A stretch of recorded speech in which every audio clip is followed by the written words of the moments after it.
Selamat pagi, salam sejahtera bagi kita semuanya. Om Swastiastu, Namo Buddhaya, salam kebajikan. Salam Pancasila. Salam Pancasila. Yang saya hormati Ketua Majelis Permusyawaratan Rakyat Republik Indonesia, yang saya hormati Ketua Dewan Perwakilan Daerah Republik Indonesia,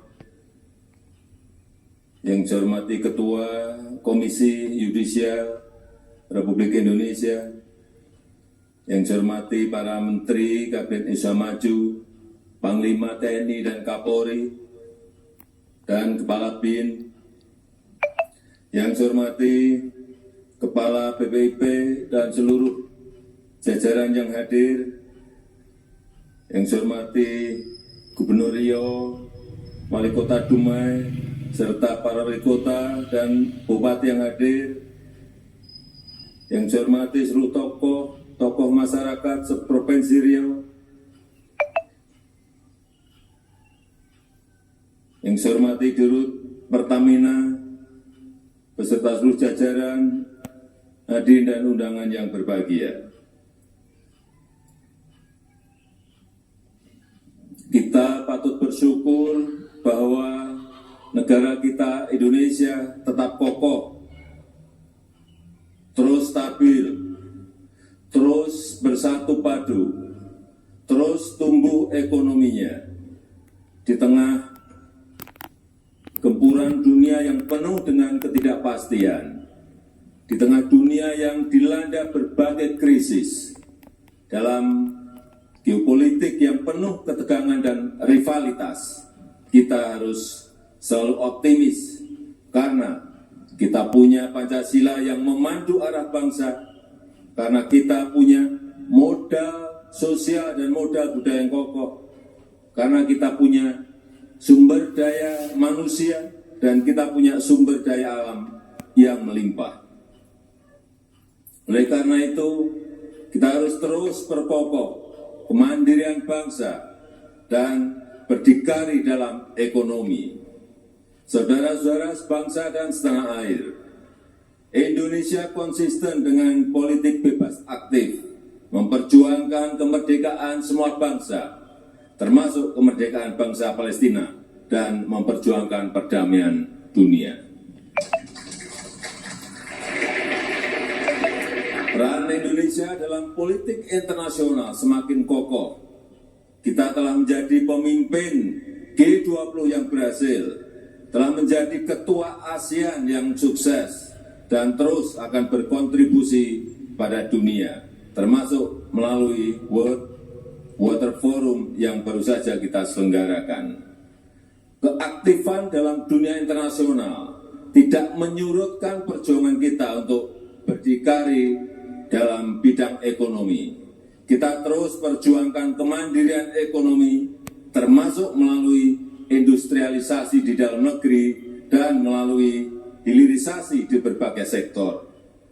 Kita harus menjamin kekayaan negara sepenuhnya untuk kemakmuran rakyat.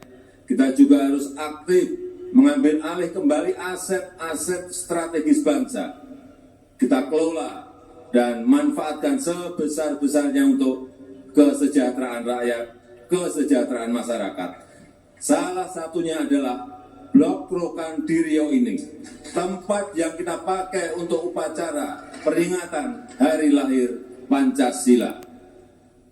Setelah saham mayoritas Freeport kita ambil alih, kemudian kita ambil alih Blok Rokan ini di Dumai, yang merupakan blok migas paling produktif dalam sejarah perminyakan Indonesia.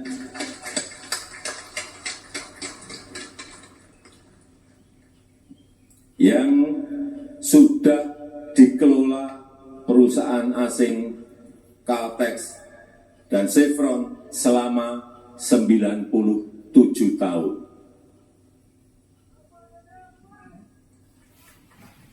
Kita harapkan kehadiran Pancasila sebagai pembebas dari ketergantungan kita pada pihak asing.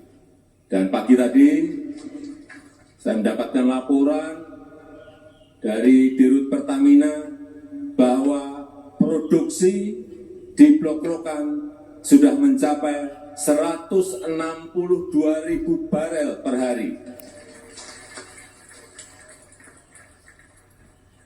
Ini lebih tinggi dari saat dikelola oleh Caltech maupun Chevron. Dan merupakan 25% dari seluruh produksi nasional Indonesia. Jadi Blok Rokan ini adalah blok paling besar. Freeport dan Blok Rokan hanyalah sedikit contoh dari semangat dan upaya kita untuk kedaulatan politik dan kemandirian ekonomi, untuk mengamalkan Pancasila dalam kehidupan nyata, membangun ekonomi yang berpihak pada kepentingan nasional, berdiri di atas kekuatan kita sendiri. Saudara-saudara sebangsa dan setanah air, selain itu kita juga ikut terus berupaya dalam gerakan dunia menuju ekonomi hijau. Pilihan ini tentu bukan karena kita ingin ikut-ikutan, tapi karena kita mempunyai kekuatan besar, karena kita punya daya saing tinggi dalam ekonomi hijau. Kita punya hampir semua jenis energi hijau, mulai dari energi panas bumi, energi surya, energi air, energi angin, dan energi ombak. Kita juga punya hasil kebun yang bisa diolah menjadi biodiesel, bioetanol, dan bioaftur. Kekuatan energi hijau ini akan mengundang industri hijau, akan mengundang pembiayaan ekonomi hijau, menghasilkan green food, pangan hijau, dan membuka peluang-peluang bagi green jobs yang mensejahterakan dan sekaligus berkelanjutan. Maka dari itu, transisi energi harus dilanjutkan secara bertahap. Kita harus mempercepat transisi energi menuju energi hijau. Pertamina dan PLN harus terus mengembangkan energi hijau yang meningkatkan nilai tambah di dalam negeri, yang mensejahterakan masyarakat, mensejahterakan rakyat bawah, yang sejalan dengan nilai-nilai Pancasila. Saudara-saudara sebangsa dan setanah air, di tengah perkembangan zaman ini, nilai-nilai Pancasila harus diaktualisasikan dan diwariskan dalam perilaku nyata, dalam kebijakan-kebijakan nyata, yang jelas hasilnya, yang nyata dirasakan manfaatnya oleh rakyat. Kini, demografi Indonesia didominasi oleh generasi Y, generasi milenial, generasi Z, Gen Z, dan generasi Alpha.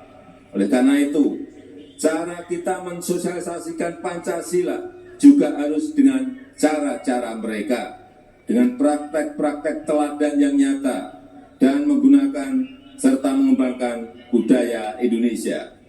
Saya mengajak seluruh rakyat Indonesia untuk terus memegang teguh nilai-nilai Pancasila, menunjukkannya dalam ucapan, perilaku, dan kebijakan yang berpihak nyata kepada seluruh rakyat Indonesia dan menjadikan Indonesia berwibawa di mata dunia. Itu saja yang ingin saya sampaikan dalam kesempatan yang berbahagia ini. Semoga Allah Subhanahu wa Ta'ala selalu meridhoi ikhtiar kita untuk menjaga Pancasila, menjaga NKRI. Terima kasih. Wassalamualaikum warahmatullahi wabarakatuh.